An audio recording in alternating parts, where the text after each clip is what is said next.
Welcome to the High Existence Podcast. Today's episode, me and Eric, we speak to East Forest, who's a musical wizard and someone who is, in my estimation, very far along the spiritual path.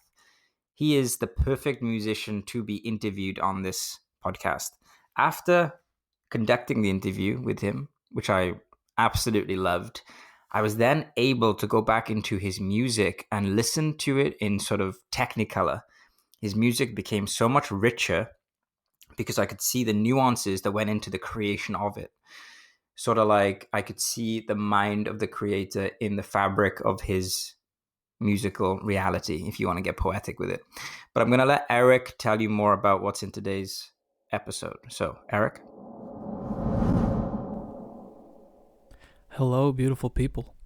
Wherever you are in the world today, I hope you are doing well and full of wonder. John and I have a great conversation for you today. We're here with East Forest, a legendary artist, facilitator, innovator, and explorer of inner space. East Forest covers a lot of ground, and we explore as much of the terrain as we can. Everything from digital shamanism to how he came into this line of work, the value of retreat and inner exploration, and just a whole lot more. We also explore some of his latest works, the Music for Mushrooms experience, and his highly acclaimed collaboration album with spiritual guru Ram Dass. This conversation was recorded just a few weeks before the passing of Ram Dass, so you'll notice that we use the present tense throughout the conversation when referring to him. We'll be including some samples of the Ram Dass album throughout the show as well. It was really just a great honor to speak with East Forest, as really this Ram Dass album was one of the last public projects that Ram Dass undertook before his passing. So with all of that said, let's kick this off. We'll do a quick sample of one of the songs in the album, Dark Thoughts, to get this rolling, and then we'll dive right into the conversation.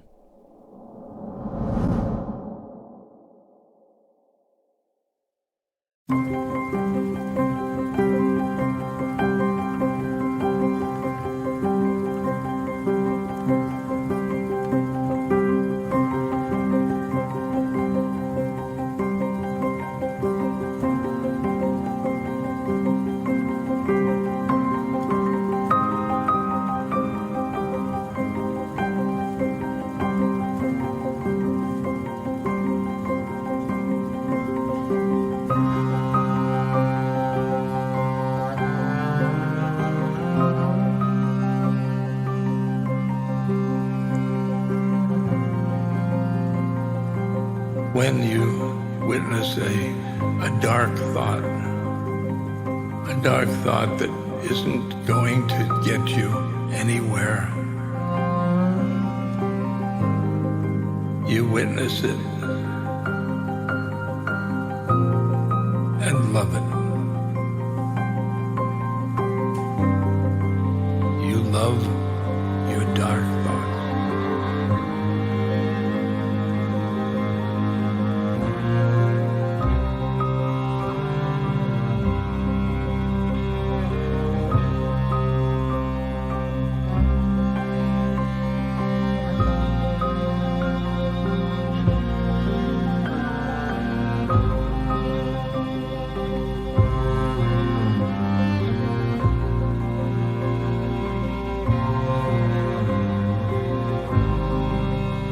Remember, the witness is part of the soul, and the soul loves everything.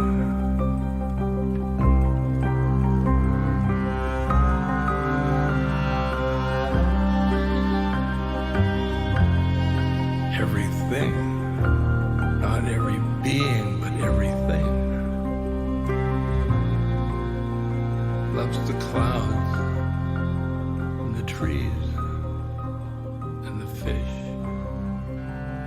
the animals,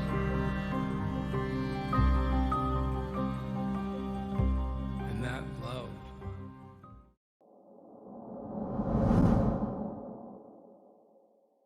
Beautiful. So we are here with East Forest. Thank you. You are a man who does a lot of things, and I'm really excited to jump into all of these. But maybe for the uninitiated, or for those who are hearing about you for the first time here, what would you say you do, and how did you get to doing this in your life? Well, those are two tough questions, but I'll start with the easier one, which is what I say I do or what I think I do. And I think I'm offering different ways for people to explore their inner space. And by exploring their inner space, I'm hoping that they have an ability to empower themselves to make positive changes in their lives, which echo out into the world. I'm a believer that the change, or all change, that we need and that we want in the world and in life comes from the inside out. It's not a top-down approach. So the mechanism to do that is always through inner enlightenment and inner process, inner choices, the power of choice. And really I do it because it's the kind of stuff I need for myself. And the process of making things and feeling like I'm in some form of service, and in service not just to my own gifts and capabilities, but it helps keep me sane on this planet. And maybe it's a bit of a crutch to kind of keep me busy, but it also helps me have a sense of purpose. So I think that's how I'd answer that first question. You said something really interesting there, which was being in service to yourself. I think we often hear, actually, that sounds bad. No, actually, I took it the exact opposite way. It's some of the people who find their way into our world, it often comes up, this idea of just showing up for yourself, like really like taking yourself seriously, like giving yourself the love that you give everyone else. So can you speak to that a little bit more? About how we can give the love to ourselves? About what it means to be in service to ourselves as well. Right. Well, I think in order to serve others, you have to have done some work on yourself so that you're not kind of coming at things from the approach of a wounded healer. I mean, maybe in some ways we'll always have a potential wound that's like something unrequited that we're trying to fill. But nonetheless, I think the best form of service comes from that place of a true gift. And I don't know about you, but I found that for most people, when they go through some form of awakening or their own process starts to really blossom for them on a spiritual level, the logical step or what unfolds in their life is some form of service. Because when you recognize that there's a connection between all things, all people, that which you do unto others, you are doing to yourself. There's no reason not to do the service. As a matter of fact, there's not much reason to do things that are purely selfish. Not only because it only affects your orbit, but you just see it as, in a sense, sort of pointless. I mean, there's that line about there's only one real show in town. And when you wake up to the fact that we're all essentially returning to the source that we came from, or that we are part of, I should say, there's really nothing else to do.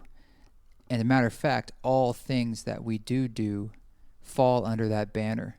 And that really is what the awakening is, and that's really what mindfulness is to me, is the remembrance, not falling back into the haze or not remembering what's really happening here. Does that make sense? Yeah, absolutely. It's the classic Ram Dass quote of we're all just walking each other home. Right. When everything's brought up against that mark, a lot of triviality falls to the wayside quite easily. Right. And with that mindset, it's like everything that we're doing is walking each other home. That means not just the intentional benevolent service act, so to speak. It's all service. We're all playing these roles, doing these different dances to go through this intricate art piece that is not just my life, but all of our lives and all sentient beings' lives. Everything. When you look at it that way, it's too big to comprehend in a sense. But that's why the knowledge And the approach through it goes through your heart mind, because it's not something you can even intellectualize. It's just something you feel and you release into. And at least that's my approach, or what I aim for. Absolutely. And you said something that I know John and I have connected many times over, which is that, all of your work should really start internally, right? A lot of the outer change comes from inner work, but it's very easy for us to run up against, the buts and the excuses and the, oh, but how about this? Like, yeah, but it's my relationships that are causing me all this frustration. It's my boss. It's, the state of the climate. How do you respond to, I guess, rebuttals like that? I would say that those are the things that are the grist for the mill. That is it. It's not the thing that's keeping you away from what you're aiming for. It is the thing itself. It is the main mechanism. We're not here, in my eyes. Like, the whole point of having friction or pressing up against something or seeing what we are not is the whole point of incarnation, it seems to me. Otherwise, we just kind of be floating in bliss, and maybe that's what soul space is. I'm not sure, but it seems like being here on Earth and being alive in this dualistic universe of incarnation, it's all about knowing what something is not while you are what is, or vice versa. And that is the engine of existence. And in that sense, we often we hear people saying terms like remembering or something like that, but it's important to remember that forgetting is the polarity of that's equally as important. And us falling out, quote unquote, is just as beautiful and serving this engine of incarnation and creation as much as falling in. So these things that might be seemingly keeping people, it's like an obstacle to overcome, or they have to do that thing before they can get to the next thing. So that's it, right? And I think we have this vision of, quote, spiritual lives being a particular way, and it doesn't include the mud. But I would disagree, because in my eyes, God is in all forms. From the death metal to the East Forest, from the sacred to the profane. It's a challenging thing to comprehend, because that includes everything, even all these horrible things. But it goes again back to that power of choice, and the reason why we have this choice, so that we can essentially accumulate karma and learn. The soul is here to learn, as Ram Dass likes to say. And this is such an important point. It's something I really try to get across, which is like, I love the analogy of a video game. Like, when you ended up getting the cheat codes that like gave you infinite lives and all the power-ups, where you could beat every level in like 3 seconds, you got bored of that really quickly. Mm-hmm. Like, you stopped playing once you didn't run up against any challenge. You want something that's like right on the edge of your capacity, but is actually difficult. Like, the point, the value of it is that you have to work through it. It is that there are challenges up ahead of you. And sometimes in this space, the goal seems to be like just getting rid of all challenges. And I think we're going to do ourselves a disservice if we keep trying to move in that direction. Yeah. I think there are things actually where it kind of the game is given up a little bit. I always say that when I look at a head of Romanesca broccoli, that's the one that sort of looks like DMT spirals within spirals. It's this whole fractal piece of vegetable that I'm sure you've seen in the store at some point. It sticks out from other things because it's so on the nose. The patterns within patterns. I could say you could look at that thing and it kind of has all the answers in it in a way, and it's almost like God went too far. It's like that gives it up. That was a mistake in a way. That's a cheat code. Yeah. And there are a lot of other things like that, but I think we throw them away because it's right there in front of your face. It's almost too obvious. Right? You're like, no, I don't believe it. It is, and it's a vegetable. So I mean, that's the cosmic joke right there. And I actually wasn't expecting the first response you gave, which is how do you describe what you do? And you said it was essentially make tools for people to do inner work. I have a kind of two-part on this. One is that I think a lot of people get introduced to you through your music, right? The music that you release as East Forest. The first part is, what role does music play in this inner process, in this inner transformation?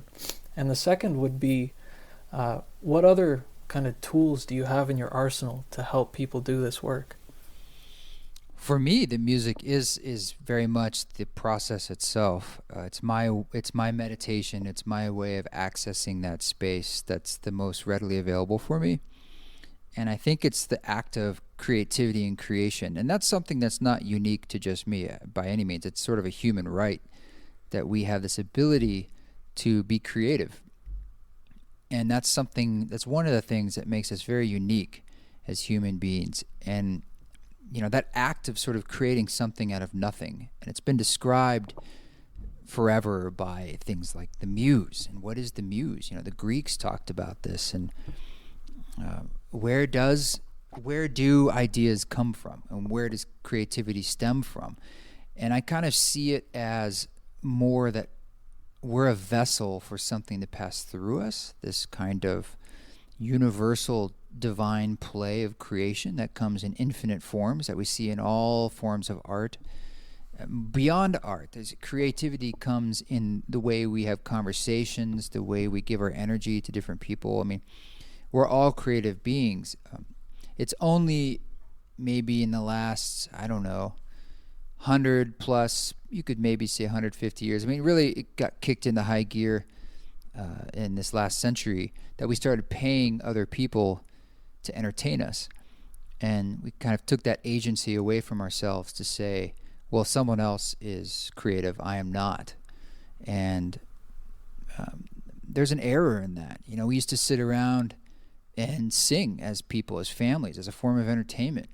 And certainly we did creative acts all day because we had to, whether it was like kind of working on building things or probably cooking a hell of a lot more than we do now. That's a creative act. And I think doing these creative things enlivens something in the soul of being fully human. And it's one of many in a long list of things that we've relinquished either to technology or culture, where we no longer enjoy these privileges ourselves that are built into the mechanism of our beings. And without them, I think a sickness can kind of set in. And I know that's true for myself. So if I'm not creative, if I'm not in service to that muse, I get depressed. And so I'm in this interesting situation where I kind of have to create and be in service, or I can't survive. And I see a dysfunction there. And I think I spoke to that earlier, that there's something kind of like wrong. It's a form of a crutch, but it's also the engine and the fuel. So I have my own work to do around that for sure.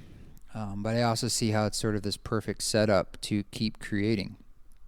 And so making music is a way. I've really fallen in love with improvisation, and improvisation as a mechanism of writing music too. A lot of my records, like the Music for Mushrooms album, was recorded and improvised live inside a mushroom ceremony, but improvised. So it's all about sort of exploring that space of creation as opposed to heavy-duty thought process.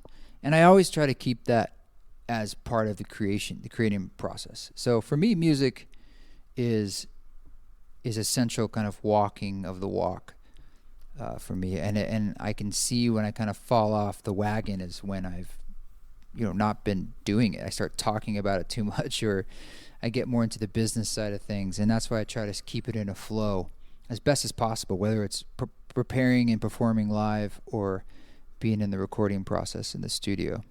More often it's the live stuff, but that still keeps me active. I wanted to go back a little bit into your past, if you will. I'm really curious about the beginning of your musical career. Like, what did music mean to you as a child? Did you play any instrument, or could you give us like a bit of insight into your first experiences with music? Yeah, it was through public school, and like anybody, I was doing choir and band, and I really enjoyed it. I did a lot of it. I played saxophone and a little bit of piano. Took piano lessons outside of school that I think my parents set up. I hated it, mostly because you're trying to read music, and that's not an easy thing for me to do, and playing other people's music never really clicked for me. But no one had sort of taught me or said, hey, you could just learn to sort of jam or do your own thing. I didn't discover that until I was in college.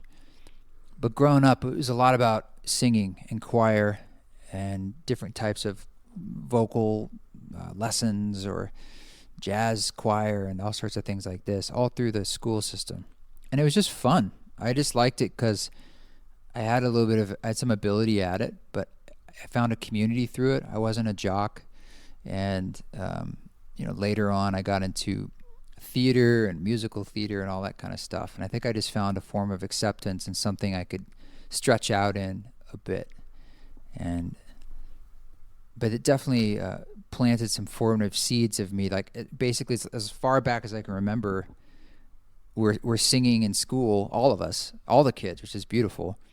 And it just never stopped. And so by the time I got to college, and then I just kept fiddling around with music and taking music classes, and then you're out of school and I form a band and did that in New York City for a long time, because you just keep doing it because you enjoy it. It's just kind of a way of life to be making music in one form or another, or being a part of music.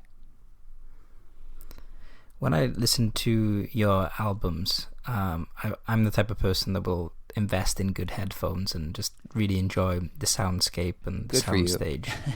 Yeah. And when I listen to your music, it's like, as well as admiring the melodies, I admire the mixing and all the different elements that are going on, and kind of marvel at the complexity and the layers. So how did you go from, how did you transition into that kind of music, the digital style? Yeah. Well, thanks for acknowledging the mixing, because that's not something many people take note of. And I do spend a lot of time on the details and the production. And I do also spend extra money on things like, I've always professionally mastered my projects, of course now, but since the beginning. And that's been really important to me, that they would stand the test of time, at least sonically. You wouldn't look back at the first records and be like, wow, those are rough. And I mean, definitely it was the best I could do as far as mixing. And it's a learning process. When I listened to the first East Forest record, was in 2009. It's The Education of the Individual Soul. And I had made records with other projects before that. And I kind of saw that as me learning the ropes a little bit. And I was all just learning by doing, picking up little skills. If I'm in a mastering session, I'd ask a lot of questions and I'd watch. And when I was in bands, anytime I had any opportunity to be in a studio, again, I just paid attention, and that's how I learned. And then when, with the internet comes around, you can learn from there. And then there are books you could read about techniques. I remember getting a Pro Tools book when I got Pro Tools back in 2001, and just learning how to use it, and just made my first record. There's 22 East Forest releases, and I bet before that there was another, I don't know, a dozen or 15 other releases. So you just get better each time, and you try different things. And I was definitely a product of the digital revolution that happened in music, which is right around 2000.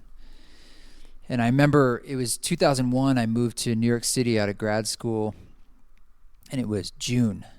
And my grandmother had passed away, and she left me $2,000. And I was gonna buy a motorcycle. I didn't know how to ride a motorcycle. For some reason, I thought this was a good idea because I could get around New York City. It's probably an incredibly dangerous idea, but I found a motorcycle on eBay, and the guy was selling it on the Upper East Side, and I was in Brooklyn, and it was getting down to the last like 10 seconds of the bid, and I was the highest bidder. And then at the last minute, some guy came in and swooped in and bought it. It was a Yamaha Vulcan, I remember. A fairly large bike. And I think my plan was to like go up and get it and just kind of figure out how to drive it down to Brooklyn, which is just an insane idea in retrospect. But so I didn't win the bike, and I didn't know what to do with the money. And I had talked to someone, I just met someone who showed me an M-Box, which is like this little recording interface that came with a copy of Pro Tools. And I ended up calling up Sweetwater, where he got it from, which is like a audio company. And this guy hooked me up, who's still a guy I work with. I just called him yesterday to order some stuff. And I bought an M-Box and a microphone and just the basics. And I had a little iMac, one of those color ones. Mm-hmm. And then I started making music, making a record. And my first record was called Below the Bed, because it was underneath this little loft in Soho that I had moved to. And it was terrible. It was not a great record. But I was learning, because there was no one to help me do it. But at the same time, with this digital revolution, I could do it now. You could actually just record things. You didn't have to go to a big studio. And I fell in love. Before that, it was like 4 tracks and stuff like that.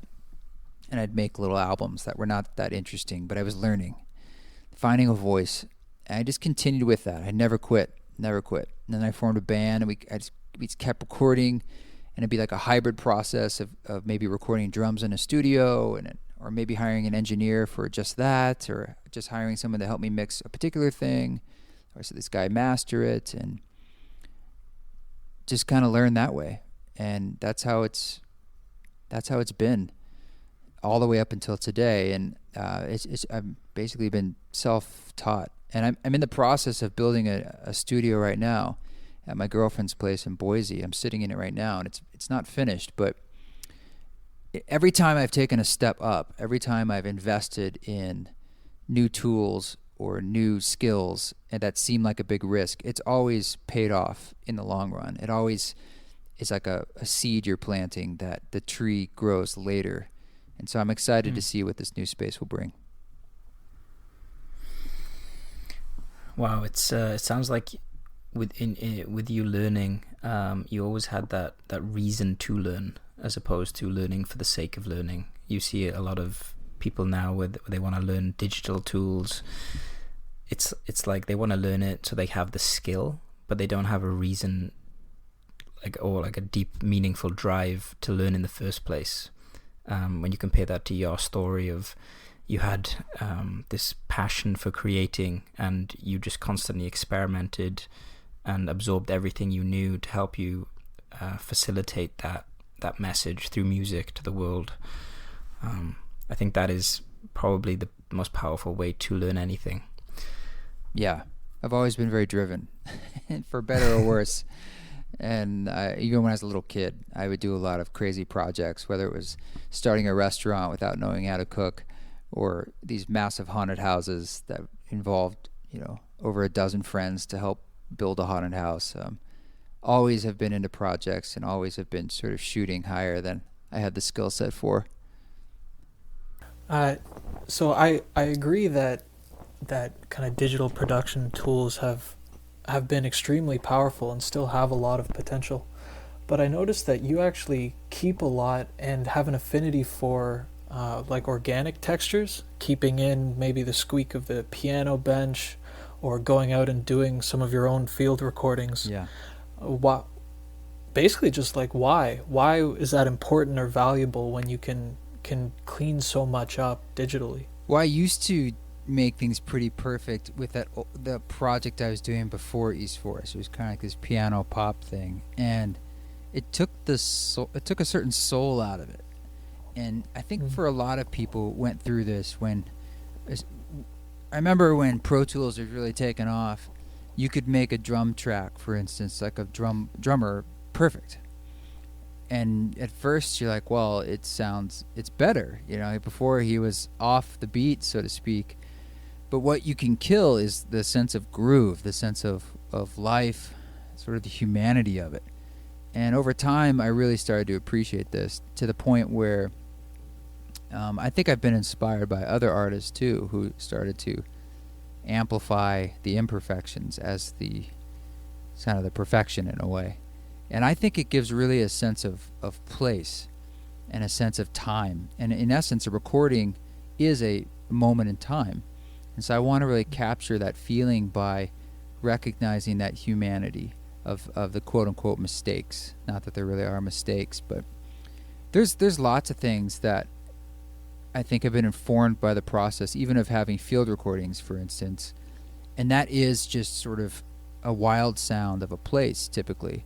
And I like that naturalness. And the music I'm making now, especially, it's about trying to get connected with our own sort of natural core qualities. I don't want it to have a glossy veneer. I might want it to have gloss, but I want us to see right through it so we can see sort of an authenticity and truth. Because many people, including myself, are very hungry for a sense of authenticity, especially when we're in this digital realm that is literally these steps, these 90-degree steps of ones and zeros. We're trying to create something that looks more like a smooth curve, because that's what life is. There aren't many right angles that are true in nature. And so it's more of a representation of what we really are. And so over time, those incidental sounds, I've loved them, whether it's the sound of the piano's mechanics working, or like the sounds of like you're hitting a vibraphone and you hit the stick instead of the vibraphone accidentally. It's kind of a whack wood sound. It's just kind of, I like it. Because it sounds real, and especially these days you can make music by just throwing samples down, or you don't even really have to be able to play anything, and you can make music. And so I'm like, well, what's going to stand apart, and what gifts do I have as the ability to play some instruments? And I like that limitation of, I did a record called Held that's just piano songs with strings, and I purposely made that limitation of just using the piano, and it was hard. I'm not a great piano player, and sometimes you're like, well, this would be great if I could do this thing with a synth, but it also made for a really beautiful simplicity. And I think great art is made with limitations. Yeah, that's beautifully said. You need a canvas to create a masterpiece. Yeah, and you don't want it to be limitless. You don't want to have infinite colors to paint with, because how do you start? And that's what I would feel like with field recordings. I only use ones that I've captured myself, because A, it feels like part of my own journey. It's what's been given to me. And B, I wouldn't know where to start if I'm just searching through infinite crickets online. It seems stupid. When I was working with Ram Dass, I wanted to have him speak, and I asked questions to him, and then that's it. Like, that's what I can use for the record. Yes, he has 50,000 hours of recorded speaking elsewhere, and I could dive into any of it. And I'm sure there's amazing stuff in there to use. But I really felt it was important that there's something bigger than us speaking through it, and that's by me honoring to say, well, what would you like me to use? What palette of paints can we use to make this piece with?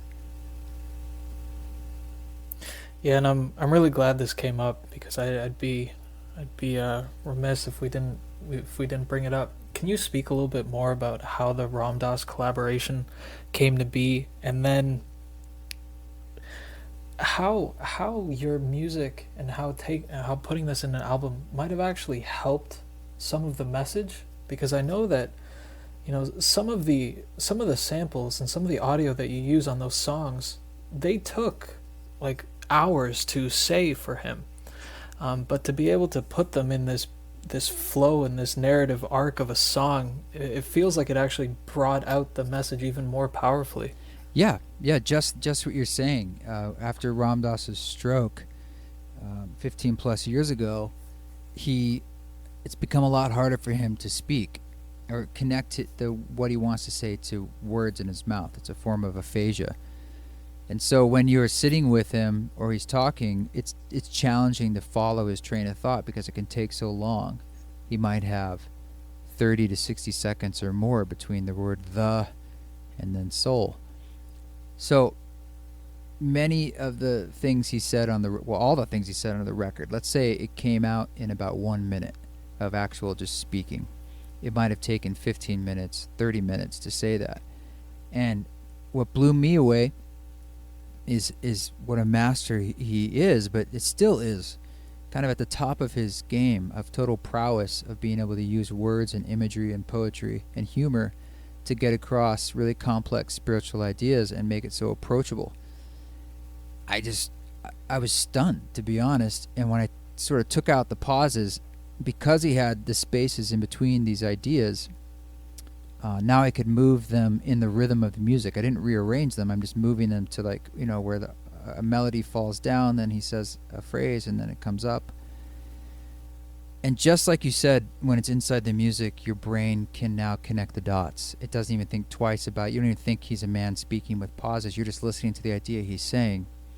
And the music itself is like a film score. It's amplifying the emotion of what he's saying. And so I thought it turned out to be a really effective medium for him and his ideas, because it's not a technology he's been using. He's an author on paper, and then he still sort of speaks. I mean, not so much these days, but no one had been using the technology of recording him, taking out the pauses, and then putting it to music in a really, I thought, effective way. That's why I wanted to do it, because I thought it could be not just beautiful and emotionally and psychologically effective, but like a really good tool for someone who's fully able to communicate, to help them communicate.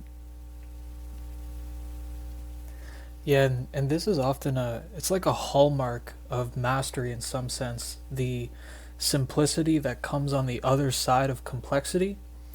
Like, before you've started something and you're essentially an amateur, you're like, oh yeah, of course, I could do that. No problem, no sweat. And then you get started and you start trying your hand on it, and you realize how complicated it is. Whether it's anything, making music, a new sport, writing a book. Mm-hmm. But then once you've really gotten into mastery, you're able to just bring that simplicity back, that clearness, where it's just, yes, of course, it's this, this, and this. And to be able to communicate that backwards down the line to the beginner and to the individual advancing, and that comes through so clearly in the album and just in how he speaks, right? That simplicity that has only come through putting in all those hours and all that time. Yeah, he has a gift, and he also is someone who has focused and harnessed that gift over many, many decades. And going back to what we were saying about creativity, I feel that is what we can be proud of. Not so much what comes through, but how much discipline we apply to giving it the space to come through. The repetition. The Russians have a word for rehearsal, and it's repetitia, which basically is repetition. And that is the labor, and that's the discipline. That's something that is your choice. You can be very proud of it. Like, well, I'm just going to put in the time, even if it's small incremental bits every day. And then the inspiration that comes through is essentially left to God, left to the muse. Yeah, and that's something I wish people latched onto more. It's like, the end result is always going to be the same. Whether you use a bunch of samples or, take a bunch of shortcuts, you're still going to end up with like 4 songs, 5 songs, 1 book. But to be able to look back and be like, wow, I showed up every day. I did my repetitions, right? I really put in the work. That is where a lot of the deep meaning of the project comes from. And this actually plays out a lot in PhD candidates who have spent like several years writing their dissertation. There's often actually a depression that comes after they hand it in, right? Because all of the value they were getting was from pursuing it, from actually like walking the path, from taking the journey, and the destination is just like this individual slice, this little marker of time.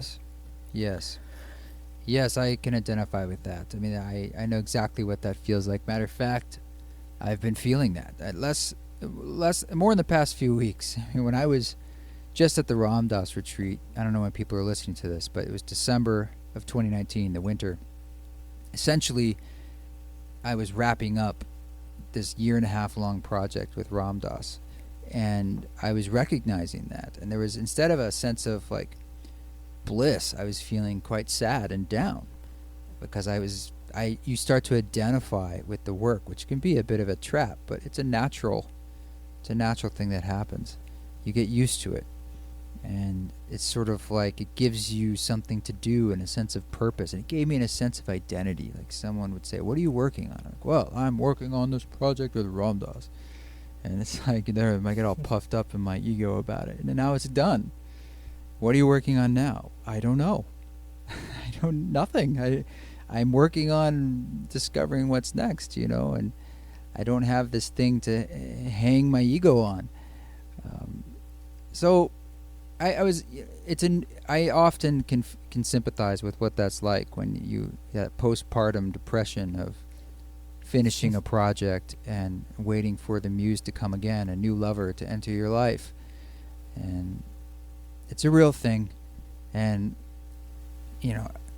I try to just sit back and watch it happen as opposed to try to change it from happening, but just not attach to it and say, yeah, okay, I'm feeling sad. I see that. And I can wrap my head around some positive thoughts to counter that destructiveness a bit, but it's commonplace amongst folks who deal with large projects, just like a pregnancy is a large project, right? Mm. Yeah. You said that you worked on the Ram Dass project for a year and a half. I'm super curious what your work looked like from someone from the outside looking in. What was the average week like for you when you were working on this project? Well, it went in stages. I mean, I'd say let's say we did 3 stages. The first was conceiving it and trying to get over there to record Ram Dass and not knowing what I would get or anything.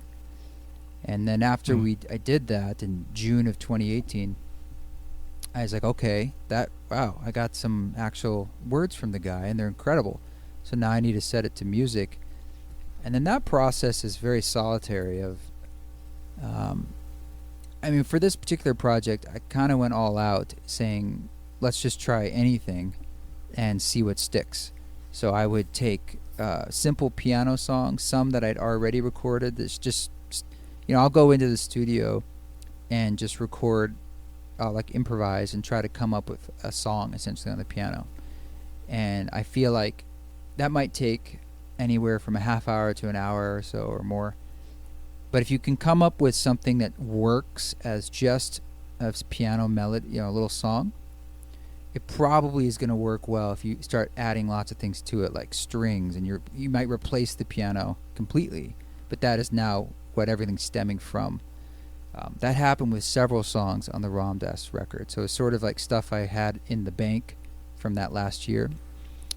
And then I will look at, I'll work for a month or two and not look backwards. I'll just keep creating. Like every day, maybe in late morning, you start saying, I'm going to just make again, maybe if I don't have a piano or I'm on the road, I'll just work on the computer, and now it's going to be more like an electronic thing, and I'm just going to make a track as far as I can get in a few hours, and then I'm just going to put it aside and won't listen to it. And after about a month or two, you're going to have 30, 40, 50 ideas. And then eventually I'll sit there and listen to them, and you're going to hear, now you've forgotten some of it, and you have this objective distance from the moment of creation, and you're going to hear some gems. And you might be like, wow, that one simple piano thing, at the moment, I thought that was nothing. That really is quite touching. There's something special to that. I'm listening to it now with different ears. And that one, okay, let's put that over here. Let's hold on to that. And then eventually you work on maybe a few of those. What emotion is this song bringing up? What type of character and energy does it have? Is there a Ram Dass teaching that fits with that same energy? Playing around with it. And then once you get a grouping of pairings, you might then say, for instance, there's a song called Dark Thoughts on the record. And originally it was just piano. It was 3 pianos that I layered, but it was just piano. And I really liked it. I was like, it's really engaging to me, repeatedly listening to it just as piano. But I could hear, I think there could be a string line. I could add, a bass part, this sort of Fender Rhodes thing, this glockenspiel, and I had this layered thing in my mind. And so you start adding those in and seeing what works and what doesn't. And then you might think, well, I need to get a violin player. So you book a studio and you start trying things. And inevitably, when you bring in collaborators, they come into the studio and you give them a piece to play or an idea. There's gonna be accidents. There's gonna be that are wonderful ideas. Like, wow, whoa, play that. Dark Thoughts is a perfect example. I was in Portland and I'd scheduled a studio for the whole day to record lots of different musicians. And this was later in the process. Now we're into like, I think it was August or something. So I had a lot of songs and I knew what I wanted to add to them or I wanted to try. And I went to Portland because I used to live there and I know a lot of amazing musicians. So I got a studio from like 8 in the morning, all through the night. And Owen Hoffman Smith came in. I hired him to play cello on the song Nature. I had a very clear idea of like a cello. So we did that. But when I was at his house doing like a pre-production meeting, he had a double bass. That's one of those, a big bass, stand-up bass. Mm-hmm. I said, clearly you play bass. He's like, yeah. I said, do you play electric bass? He's like, I do, all the time. I'm like, oh shit. I was like, well, can you bow the bass? That's a rare thing. He's like, I can. I said, can you bring that if we have time? So he brought it, and we had finished. We had like another half an hour left, and he's a very quick learner. I said, can we put you in the box with the bowed bass, and we can work on this Dark Thoughts? And he started just playing around with ideas, and I was like, it sounded so deep and dark and melancholy, like a wail. I was like, oh my God, this is amazing. This kind of makes the song. And that never would have happened if he hadn't have come in and just brought that instrument and we just tried stuff. And it was so incredible. The next woman who was coming in, Kylie King, she plays viola. I was like, give me 30 minutes. I want to comp what he just played because I want you to play against it. And then she played against that. And that kind of became the main melodic hook of the song, is the viola and that double bass moving through the song. The trees and the fish and the animals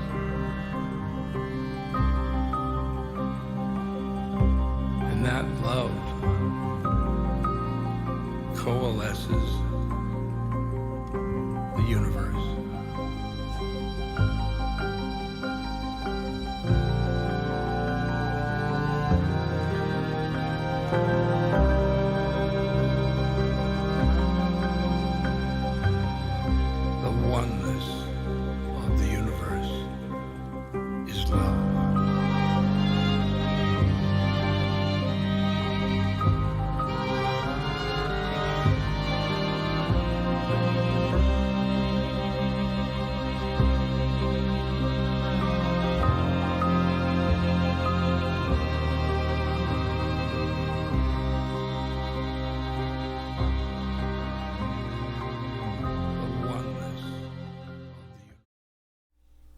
So I brought a lot of people on this record, whether it was singers or kora players or a bansuri flute by Sheila Bringy or Trevor Hall singing or Krishna Das. And all of them just start adding in these layers of expertise and new ideas and complexity and beauty. So it's as a sum of parts. If you're going to open yourself up like that, you can have some really amazing things happen. That can be difficult as a solo performer or a solo producer to, if you're just sort of like an album like Held, I'm just kind of by myself. But with Ram Dass, it's like, let's pull out all the stops. Like, what favors and friends can I call to make this as amazing as we can? Because I already had Ram Dass as the other half of the collaboration, and he was giving me such gold and such amazing material. I really wanted to honor that by saying, well, let me up my game. Like, what can I bring to the table? And not holding back stylistically. I mean, I get nervous sometimes when you have songs like I'm Loving Awareness that are basically sort of contemporary classical ambient, to Soul Land, which is electronic. It's like chill wave, or Electronic Sea is hip hop. It's like Gorillaz. That's just what came out. That's just sort of was the flow of the record, and I wanted it to be a journey that you could listen to, and it would go places to kind of keep your attention. That was intentional in that sense, but you never know. And that's just kind of how that one unfolded. But it just definitely turned into a pretty epic process. Yeah, this is bringing up that is an amazing arc, and this is bringing up kind of the difference between intention and expectation. Expectation being this really rigid requirement, like, oh, I'm not going to do this unless it fits exactly this plan, right? And it locks you in, it locks your focus in. And if you had just approached it like that, you would have missed all these opportunities that you couldn't have expected when you started, but just emerged spontaneously, but added so much. But if you go in with this like intention, like, hey, I'm trying to find something that fits this emotion. I want an ambience that goes behind this line of his. Then you're open and you're actually like watching to feel what resonates, and you get to take advantage and capitalize on all these small things that always pop up, but you could never predict what happened when you get started. And it seems to be such a common thread in everything, in starting a business, in making music, in like following your dreams. Basically, like, you kind of have to just start and be open. Yeah, when you're producing records, if you're any good, you learn quickly that you need to be open to all the people who are better than you and have better ideas, and not be so closed off to think that you know everything. It's my very first record was pretty solitary, and then you just learn over time that you're always better when more people can help. And if you open yourself up to collaboration, it doesn't always work, but the attempt at it, the intention to say, what else, how can people contribute to this, opens you up to something bigger, larger. And that's how everything is. As you said, everything is that way. It doesn't mean there isn't value at times with saying, I want to have a limitation of just working on this myself, and that is purposeful. But you're always going to be able to make something grander when you bring other people on board.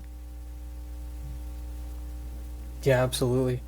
I think there's that line, like, if you want to go fast, go alone, but if you want to go far, go together. And that rings true there. Mm-hmm.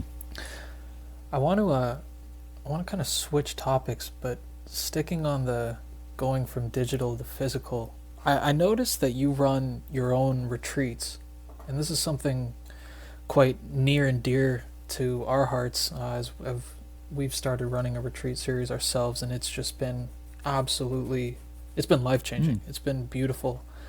But I wanted to ask, A, what prompted starting that, and B, what do you see as the value of retreat and of like retreating into kind of connection and community and nature? Mostly it's FaceTime, because this is really about being on the journey together, as you said. And it's an excuse to get together with community and to go deeper with a concentrated amount of time. I had gone to a few retreats myself that inspired me, and I kind of wanted to recreate that just with my own language.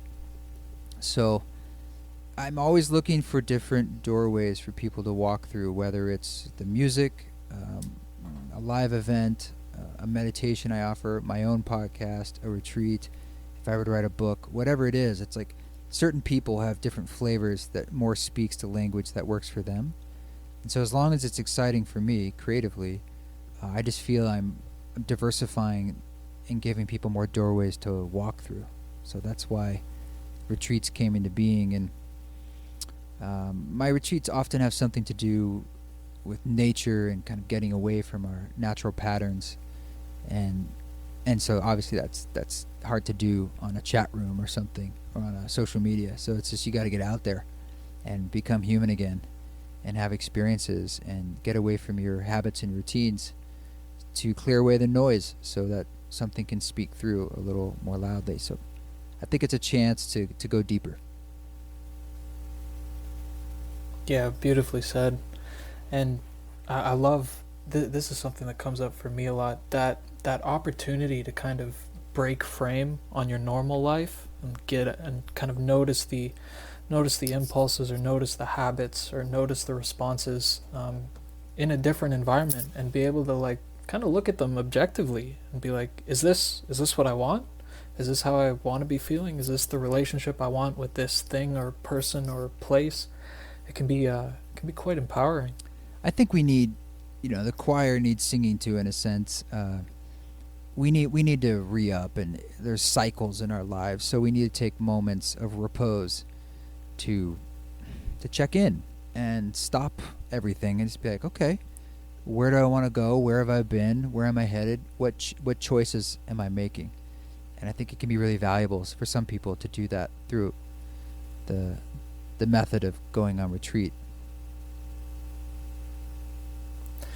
Yeah, and now there was something you said earlier in the conversation that I hope the keen listeners were picking up on, but you said that you actually improvised the entire Music for Mushrooms album in the middle of a ceremony itself? Yes.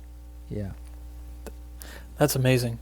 But the first question I had for this is, given everything we've spoken about, right, the value of retreat, the importance of inner work, what do you see as the opportunity or importance, or where does the psychedelic experience fit into that whole picture?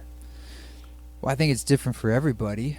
For me, it was a central experience that propelled me to make any of this music.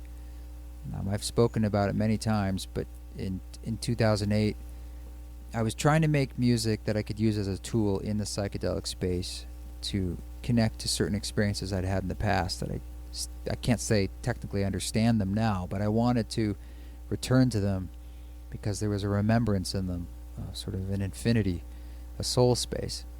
And so that's why I started making that very first record. And I had no intention of really it being a record or releasing it or doing anything with it. But it was such a powerful experience for me, the creation of it and what it did for me in a particular moment in time when it was finished. It just sort of unfolded organically by the help of a lot of friends around me to start leading psilocybin ceremonies and guiding people through the space that I was trying to guide through myself. And by doing that over several years, I created and discovered a musical lexicon that is essentially what you hear today as East Forest. And it was different. It was designed with a very specific purpose of how can you guide someone through a journey so it's safe for them and hopefully positive but powerful. It's kind of a gentle power. I started playing out more live and sort of trying to integrate elements of that in a way, but it wasn't until last year that I thought, I think it's time to not dance around it, bandy about, and just release it and say this is exactly what it's for, and not just that, but release 5 hours so it's like it could take you from start to finish. And I wasn't even sure that you could do that on things like Spotify, release a record that long. And I tried to find out, and I couldn't get a clear answer because no one was doing it. And so I decided to just try it. And sure enough, it came out. So I was like, well, that worked. I guess you can release super long records, which is exactly the opposite of music trends these days. You know, you read articles that songs are getting shorter because you're paid for after 30 seconds of listening. So there was a song, I'm sure everybody knows, the Lil Nas X song, Old Country Road, which it was basically the biggest song of last year. And it's like a minute and a half. You know? I listened to it, and it's like verse, chorus, verse, and then it ends. And I was like, as soon as it ends, I'm ready for chorus 2. Your brain naturally is, and that's it.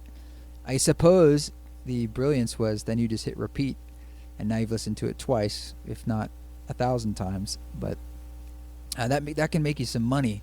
But certainly what is not going to make you some money is to release 13 songs that are about 30 minutes apiece, and it's 5 hours in length. Very few people will even listen to all of it, let alone one song. But I knew it needed to come out as a tool, and particularly because it was missing in the ecosystem of music in psychedelic study and guidance. I mean, for 10 years I've been creating something like this, and I'm seeing what they're using, and I'm like, they are woefully missing the mark. And I know what a huge, huge role music plays in the psychedelic journey. It's central. And it is the architecture of the space that you're in the experience, and a deep experience. And I had something that was not only singular and unique, but that I knew was fairly effective by using it with lots of people. A certain methodology, a protocol. And I thought it needs to get out there because people need tools to use to help. I just wanted to help, and since then, it hasn't even been out a year. I'm frankly blown away by some of the stories I'm hearing from people, and they're beyond me. But I'm proud that I had the courage to just put in the time to say, like, mix it and master it and get it out and all that kind of stuff. But what it is and what it does for people, I'm like a player in this larger play, and they're a player too.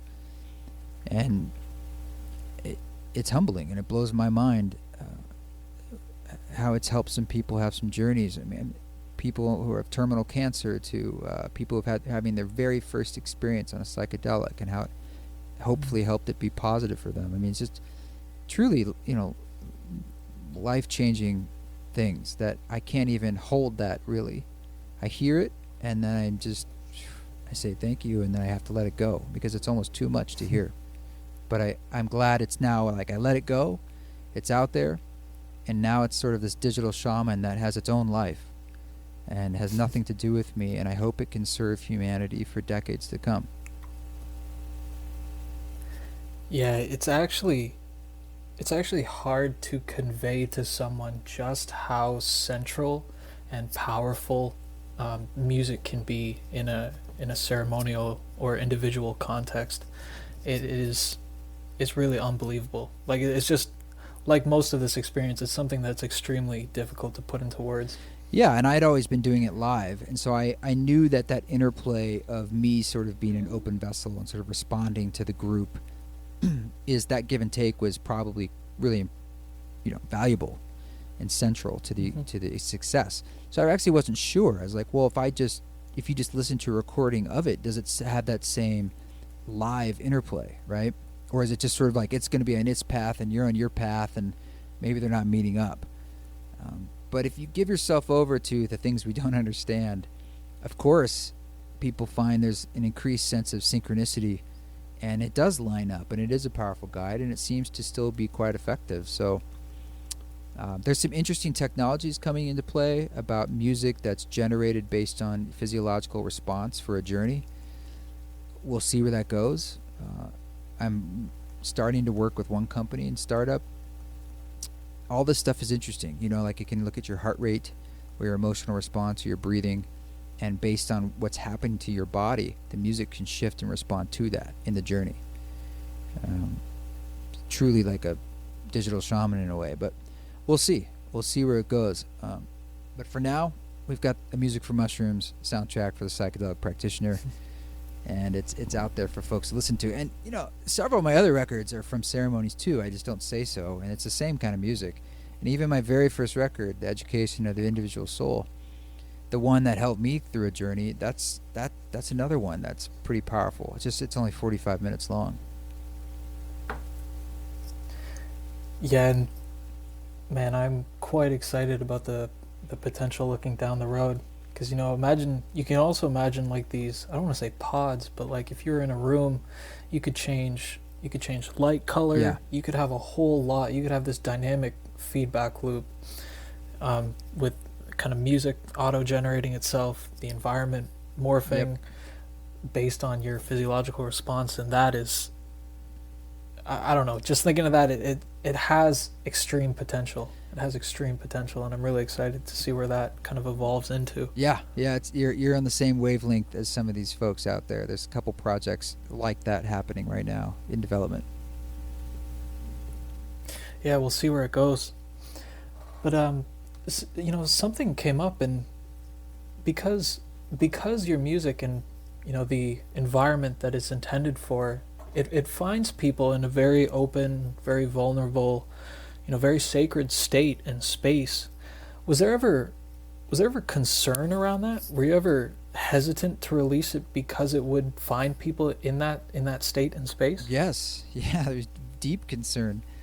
Is this ethical? Is this responsible? Is this smart? Is this legal? I talked to lawyers, a few different lawyers. I was like, am I getting myself in big trouble here? And then I talked with a lot of friends about the ethics of it. And, I won't bore you with all the details, but at the end of the day, it just felt like it was better to have it out there as an offering and a tool. There are many tools out there, and some of them are not very effective, right? And it's up to the individual to choose. It's up to them to say this is what resonates with me or it doesn't, and they need to be responsible about how they're going to dive into it. I can't give those guidelines for obvious reasons. People write me, I can't even respond, where they're asking me all sorts of specific questions about how much they should take or this or that. I'm like, there's no way I can answer that question. Even if I legally could, I don't know anything about you. It's like there's no prescription. So I'm just making music, and it should be known that same album is not only for that. It was used in my stepkid's 7-year-old art class in school. The teacher just didn't say what it was, and he's like, I know this music, and she didn't know he had any connection to me. So it's used in schools. It's used for kids to go to sleep. It's used for people to just put on in the background. It's used for people to sleep to. Whatever works. There's no rules. And I know how it was birthed, and I leave it at that. Beautiful. And, there seems to be a thread that comes up in some of your projects and some of the work you do, which is the idea of death and dying. I think you have either a song or an album called Music to Die To and Music to Be Born To. And, I've seen comments around like death as ceremony. So I want to ask, again, a lot of my questions are twofold. One is, what's your relationship with death? And then do you feel that we as a culture or a society have a good relationship with death? You asked twofold questions. I think I keep answering them in onefold. But I get carried away. My relationship with death is that I know I'm going to die, and it's an existential threat that I face every day, and it probably fuels most of the decisions I make in my life, hopefully consciously, but I think for all of us, it is the number one basis of our decisions, period. It's just unconscious. What was the second half of the question? Do you think that we as a culture or a society have a good working relationship with that? Not in the West, no. We tend to push death away. We obviously push aging away. Very few people have seen a dead body. We don't honor people who are old for anything. That's one of the reasons I wanted to make this record with Ram Dass. He's 89, and I wanted to honor his wisdom as an elder. That's something we don't have as a rite of passages. We don't have rites of passage much in our culture, and we don't have really many elders or wisdom tradition to carry us through. So we're like spiritual babies who are bereft, wandering around, whereas there's many cultures and traditions elsewhere in the world where it's very different. Like in India, they burn bodies out in the open. It's a large process and celebration at times. With Rumi, I think they celebrate his death versus his birthday. So we have a lot of work to do here in the West, and as do I. And I do my best. I think that's what all of our spiritual work is preparing for the next transition, which is leaving this plane of consciousness. And that's what yoga is all about. Every yoga class ends with a shavasana, the corpse pose. It's sort of telling you the metaphor that we're doing all of this whole class so you can prepare for to be open and receive in this moment of death. I would say the same is true with our entire lives. And it doesn't mean that we close off. I would think it would be quite the opposite, hopefully, that it can make you more alive by wearing that death shroud around your shoulders every day. It's a powerful exercise to wake up in the morning and have some kind of reminder that you're a mortal being and this could be the day you die. You just don't know. Including everyone you do know. Which is, the ego goes into terror, but your heart goes into gratitude. And it's an exercise in waking up. It's a form of waking up. Being asleep meaning that you're wrapped up in the surface. Whether it's being late to something or angry at someone, or you've been wronged, or this thing you have to do, or woe's me, all this stuff. It's like, well, that's all true, but underneath it all, there are bigger truths, and that we're here for a reason. And facing that existential crisis, I think, is a central reason why we're here.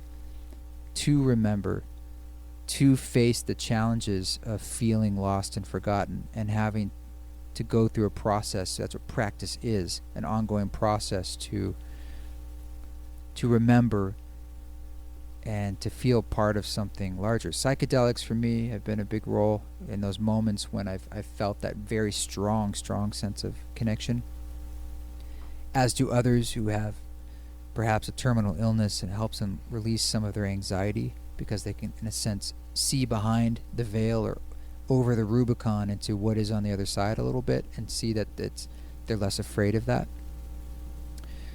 So I'd say we still have some work to do. But you mentioned that line Ram Dass said, "Death is a ceremony," and as he says in the song. And the song's titled like taking off an old shoe, aka death. That's like a line he used in some of his talks. And I love that, the idea that birth is very difficult, but death is easy. It's like taking off an old shoe.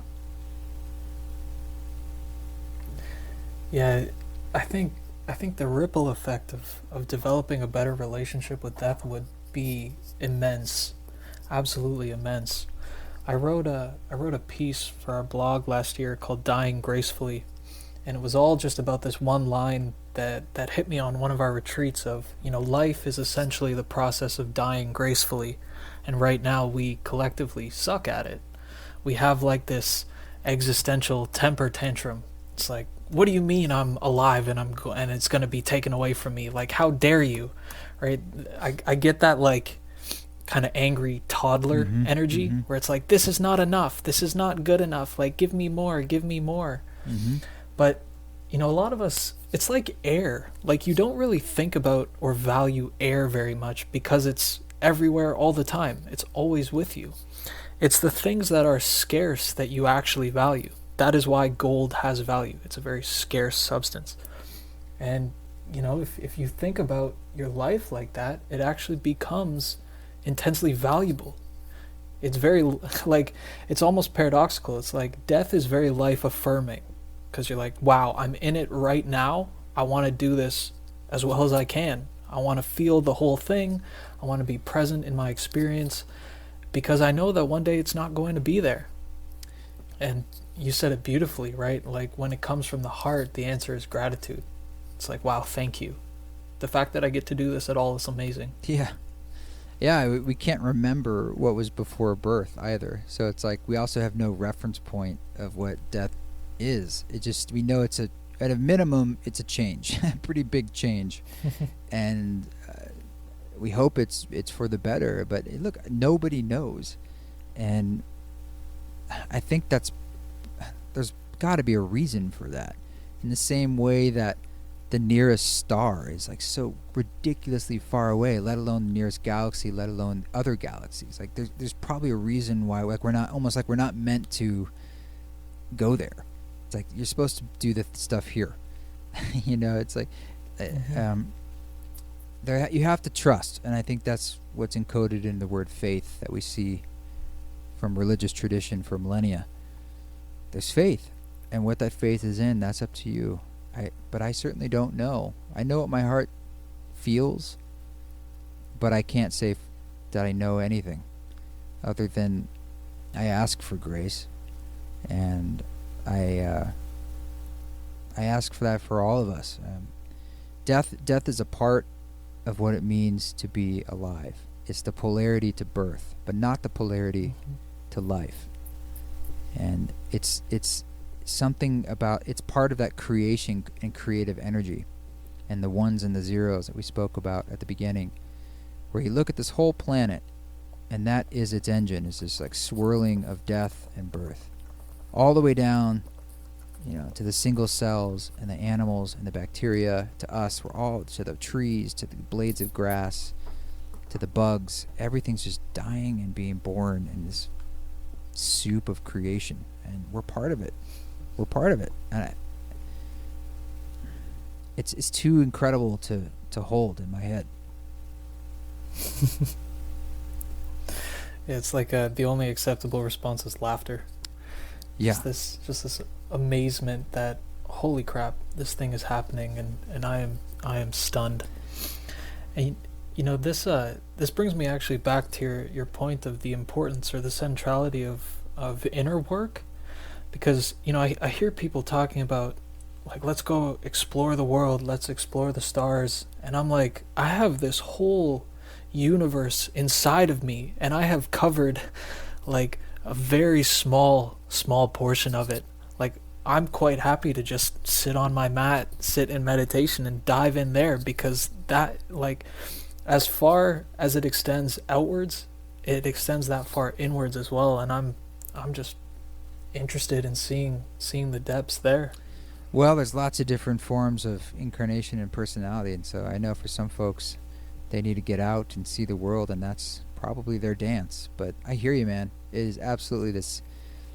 It goes both directions forever, and there's such a world that we've usually not tapped into on the inside, and there's a lot of strength in that, right? It's not, someone doesn't have to give you something from the outside down. It's all this inner truth that is already there, so you don't have to earn it. You merely need to hear it, see it, peel back the onion. Yeah. And I was watching the conversation you had with Aubrey Marcus on his podcast, and you guys were riffing on, I think a teaching that Ram Dass got from his guru, that there were kind of two fundamental focuses, love everybody and tell the truth. And you guys got on a really important point of the value or the importance of integration. Like, learning the lesson is extremely important, but it doesn't do much if you just have the knowledge. You actually have to bring it into your life and embody it and work to do it. Can you speak to integration a little bit? Well, as you said, I mean, there is nothing else really, right? I mean, our walking of our life is everything. That's the meat of it. Everything else is just sort of ideas and notions. So what's great about the teaching, love everyone, tell the truth, it's so simple, but also so challenging, and it can mean lots of different things, and it also encompasses kind of everything. It's like sometimes you're in a psychedelic state and there's just so many feelings that you want to translate into the, like, how do I bring this back into this 3D reality? And it can be tough because you're like, but there's this thing and there's this feeling, but it's actually all the same thing, but what do I do? And sometimes you're taking a note for yourself and it's just like a circle on a page. You're like, that sums it up. But it's just a circle. And Maharaji there's probably a brilliance in, I know there's a brilliance, just saying, look, just love everybody, feed everybody, tell the truth, and that'll hit most of the bases. You don't have to figure anything out. And there's a lot of meat on the bone there. What does it mean to tell the truth to yourself, to other people? What is truth? What is their truth? Is there even such a thing as truth? There's a lot to chew on. So I put it at the end of the record for that very reason, because it's sort of summing up all these ideas, and we can end it with that sort of, take this with you on the road as almost like a mantra as you're walking your life. How can I tell the truth in this moment? How can I love in this moment? How can I tell myself the truth in this moment? How can I love myself in this moment? It's something I work with for sure. Yeah, this reminds me of like the simplicity that comes on the other side of complexity. I've noticed this in myself, and I've noticed this in some people, where it's like, no, give me more questions. I want something new to work on. And it's like, well, just try to answer this one. Just try to do this single lesson. Because you come with all these questions. How do I have a better relationship with my own suffering? How do I help the world? How do I tackle this problem and help my mom? And I'm arguing with my partner. Like, what are all of the answers? It's so complicated. I don't understand what to do. And you can always just bring it back to these 2 points, like, love everyone, tell the truth. It will sort all of it out. But to get there is going to be work. You have to walk the path. Yeah, and these things are going to come up. It's just more like separating back and watching the show go by is probably, as opposed to trying to change the show. And I think that sort of acceptance is a form of loving everyone. It's loving everything, too. It's just loving this process, even when it's like, wow, I'm in a wave right now where I'm pretty agitated, and it's been 2 days, and it's probably going to take a bit for it to go down. I can see it. That's the mindfulness. I don't know if I can change it right now, but I cannot fully be lost in it. And I'm going to bring whatever wisdom I can to it in grace. But it's also just saying, I'm now allowing, I'm not going to grip, I'm going to loosen the grip a bit to what's happening around me and in my life. Because that trying to control, for me, I know, brings a lot of anxiety. And it's tricky because sometimes you just don't want to be in a certain state, but that's sort of how the Buddha talks about that non-attachment, because it's impermanence. Good states change, as do bad states, thank God, but they all change. That's the soup we're in again. It's just everything's always moving.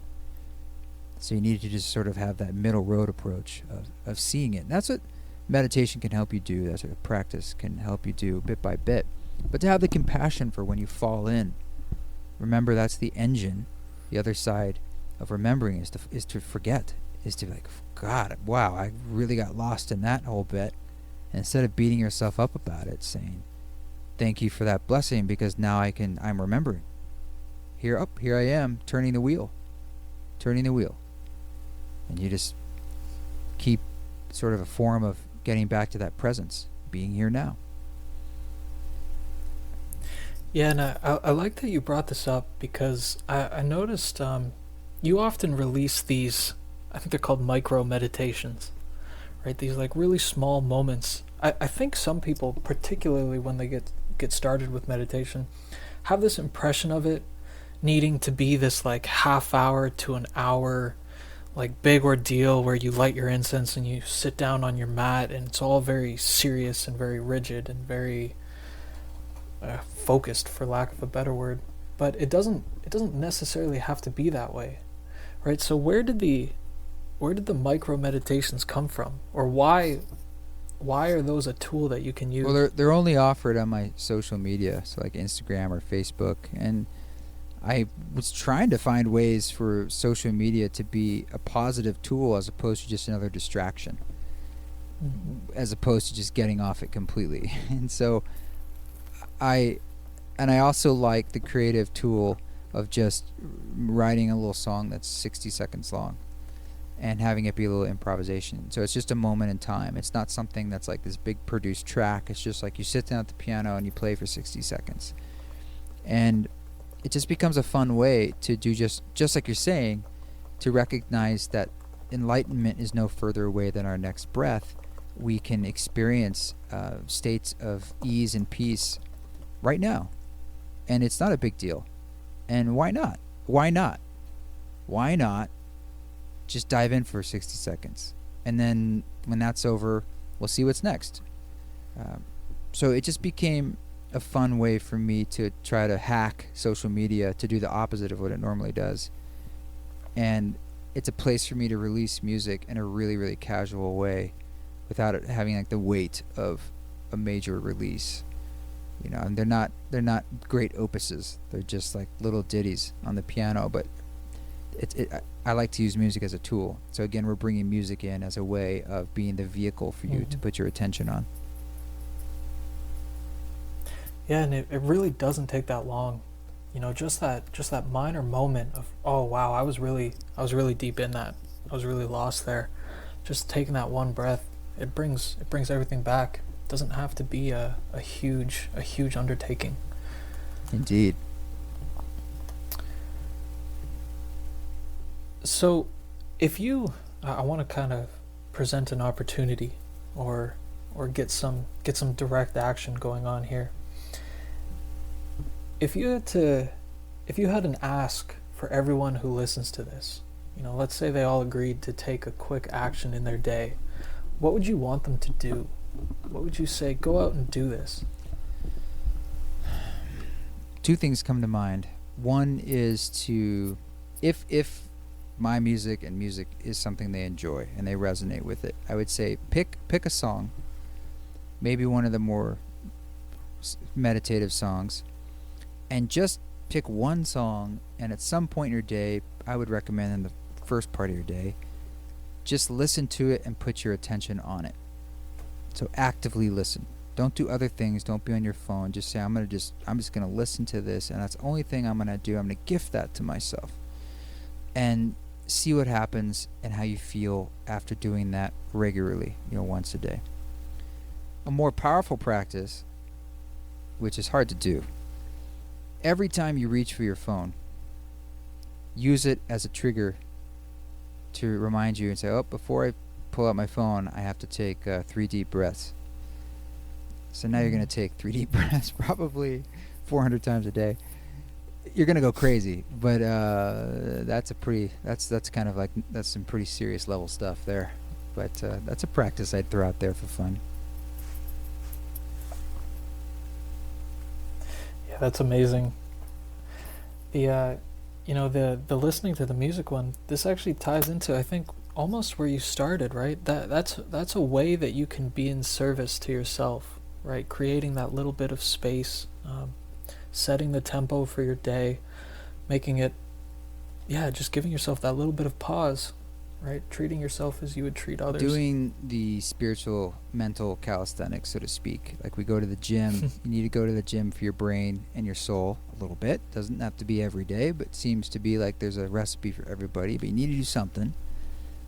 And by working on yourself, I don't know, maybe service is a triggering word for people, but by working on yourself, you're preparing yourself to serve others, and to serve yourself to be a healthier human being.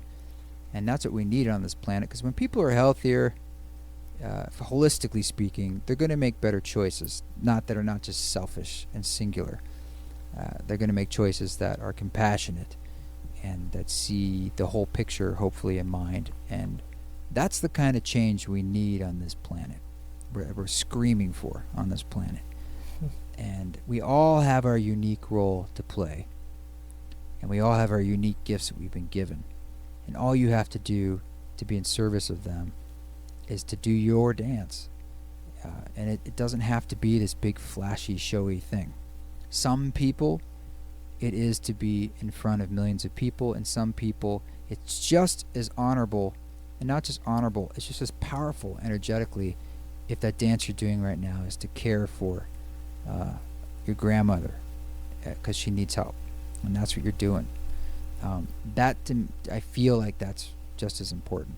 It might not seem like it on paper, but we're in this world that's quantifying everything, whether it's likes or comments or stats and all this data.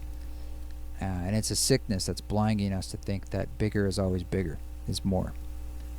And in fact, that's not what is being called of us right now. And I think it's all, the stage is set that way as a sort of like a test to really show us what is the path through, what's important, and what are the mechanisms that we need to grow as a people. I think we have to burn this fire out so that we can understand it. And that's what's happening all around us. I wanted to ask you, you just brought something up for me about taking care of your mind and doing spiritual practices.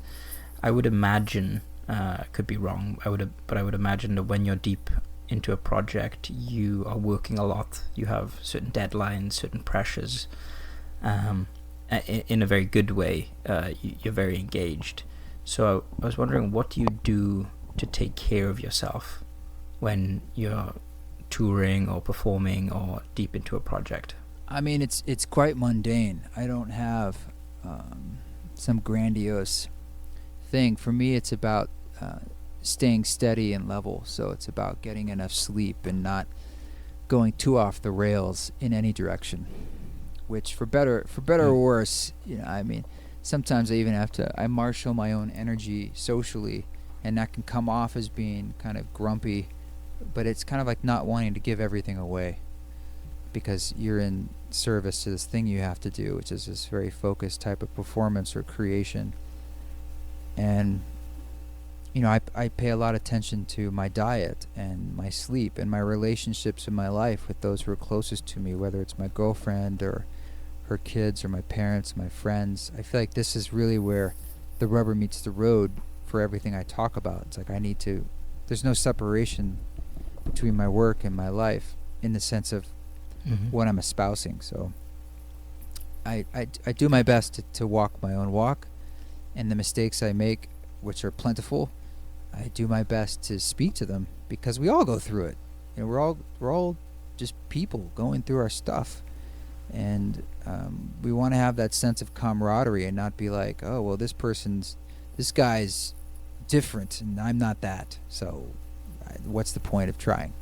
I'm not any different than a lot of Americans, and I deal with depression and anxiety and vices and addictions in my life I've had to deal with, and mistakes and shame and guilt,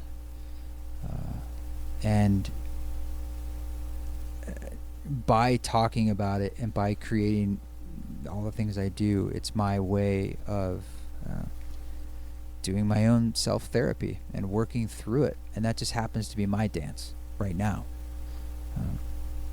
But doing this kind of stuff, like the touring, especially when you're kind of a singular entity doing it, and you have so many different things going on, and these days, like you're your own record label, and there's publicists, and there's this and all these different entities. It takes a lot of discipline, and it takes a lot of list making, spreadsheets, good time management. But these are all things I got from my dad, and so I was already had those skill sets, or they came to me naturally. I'm someone who can stick with things even to a fault, see projects through, and that's probably 90% of my success, is just finishing things on time. That's an important lesson there, honestly. Yeah. Just finish what you start. See it through. Yeah, and I don't burn the midnight oil. I'm like, okay, I got the Ram Dass project I'm working on, so I'm gonna just work on it maybe a few hours a day. That's sustainable. Almost every day I could do that. Even an hour a day, whatever it is. It's like if I work on it a little bit, sometimes a lot. If I go crazy and I'm working on it 14, 15, 16 hours a day, that's not gonna last. You're gonna burn out after a few weeks, and then what? Now you gotta wait and get. So I'm all about, you put a brick down every day.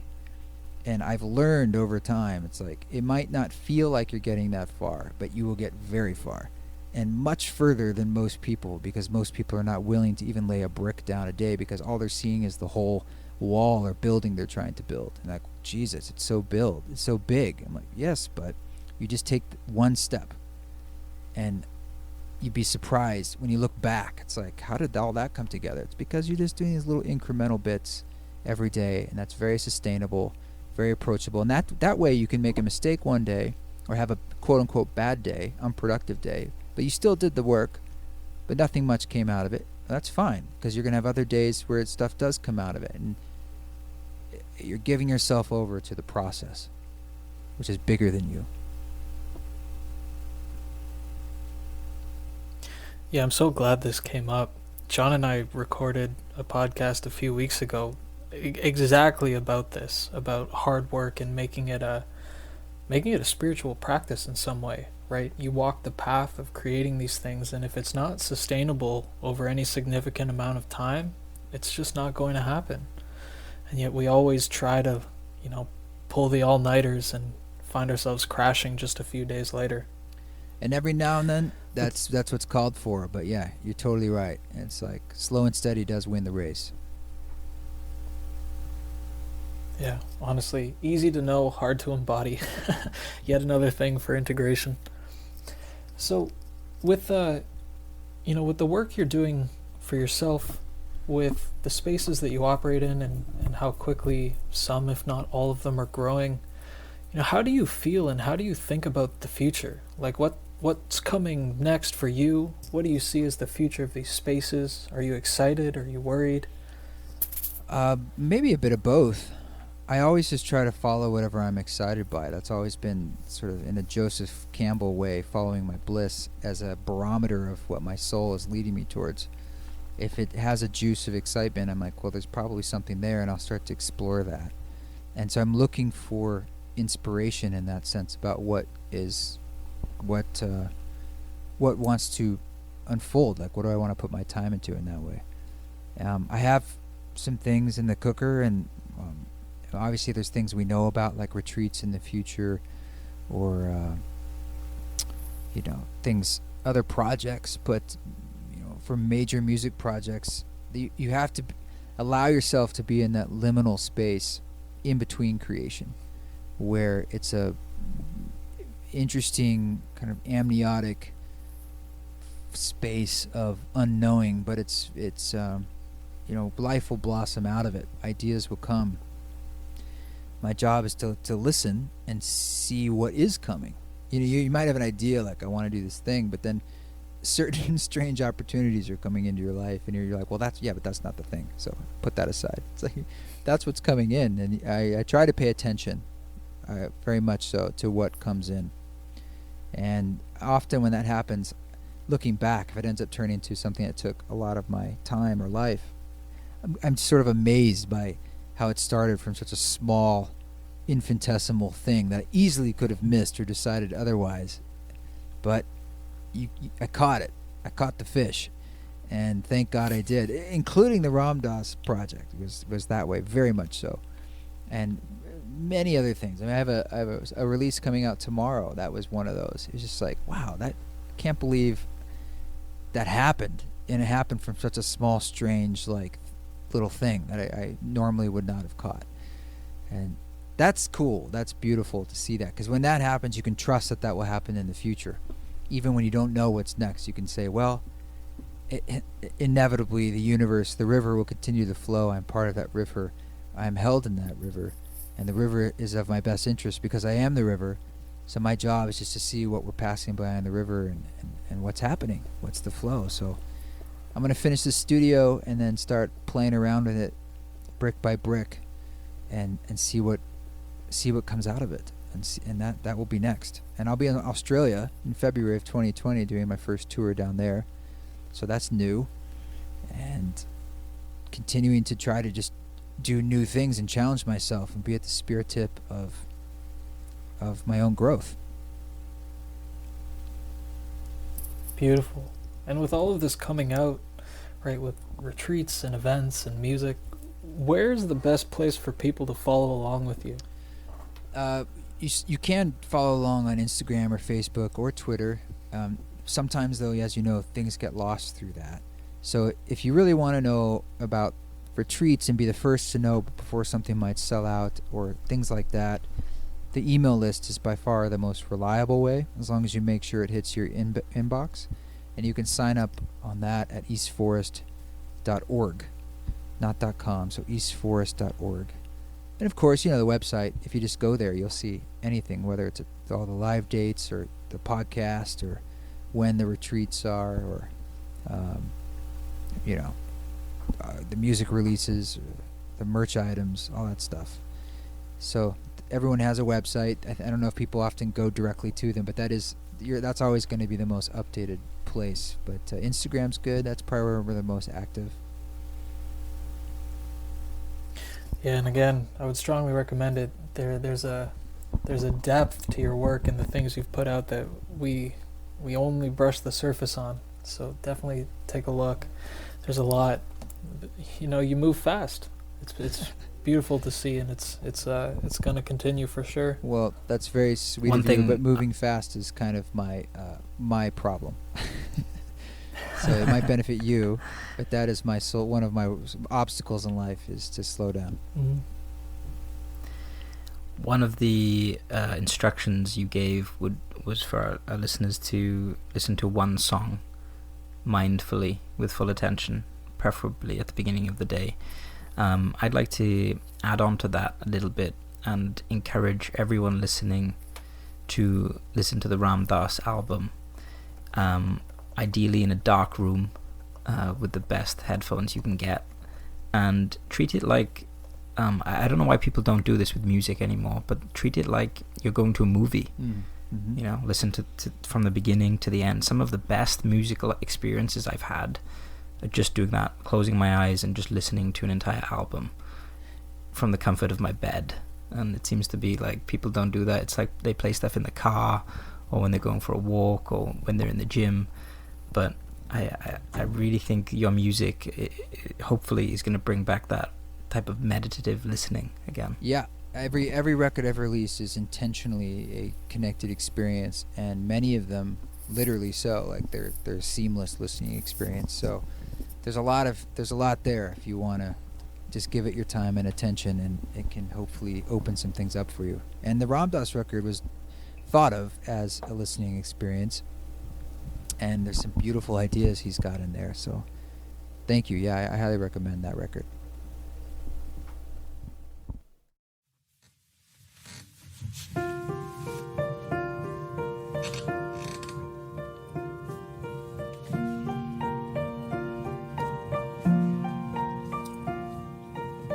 Trees,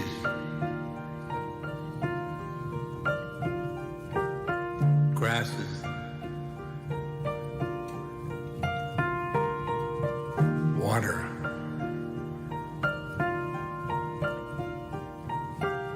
sun, stars, moon,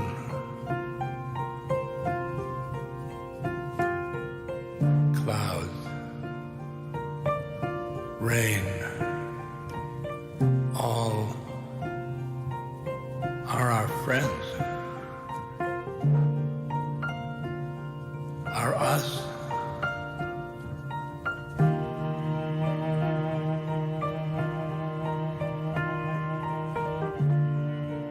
Nature embraces us, and we embrace nature.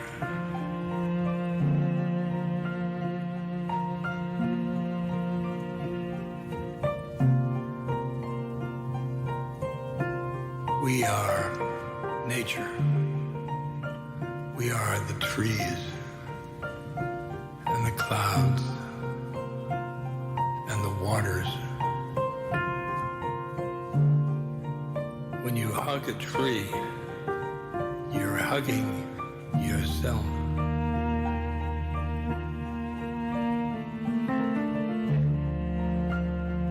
We are human beings. Human beings are part of nature.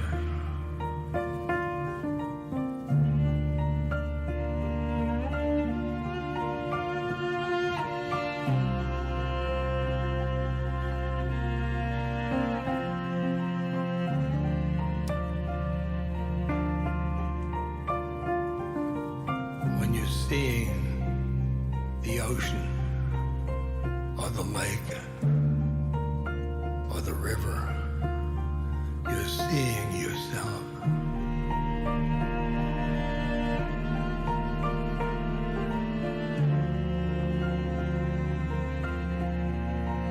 Nature is a manifestation of God. And that manifestation is love all the way.